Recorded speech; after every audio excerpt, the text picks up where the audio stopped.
Okay, we are continuing into the engine overhaul. We just finished replacing two camshaft seals. You can see they had some oil leaks. You could especially tell this one was leaking for sure. Just got the new one installed.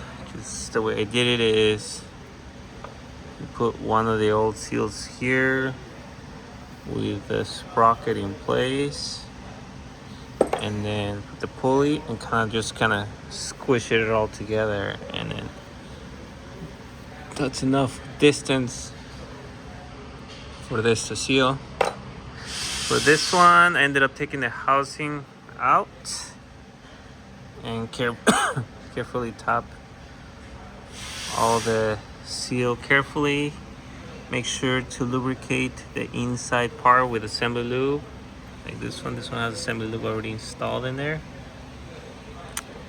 And then before we do the camshaft seal, we have a suspicion of faulty lifters. We're hearing a ticking sound on this side. I believe it was this one.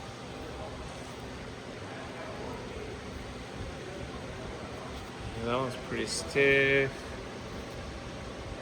Oh, see, this one has a little bit of play right there.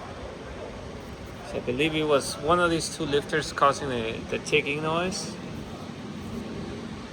But in order for us to install this, we have to carefully remove some parts.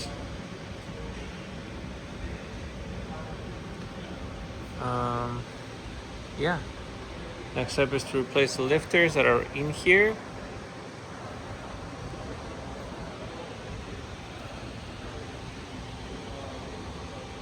It's gonna be a tricky version. We might have to compress the spring down, move it out of the way, and then we can go ahead and pull out the lifter. Here's a better look of the new lifter. There's a lifter right here, slides in there.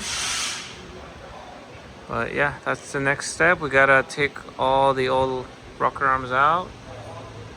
Rocker arms look okay on cylinder 1. Cylinder 2 looks okay. Cylinder 3, a little bit of wear, but still okay. And cylinder 4. Same thing with this side.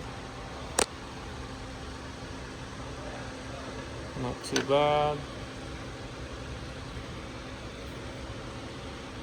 Yep, so camshaft looks good. We just need to take the camshaft out, replace all the lifters, put the camshaft back in, and we're good to go. Okay, thanks for watching.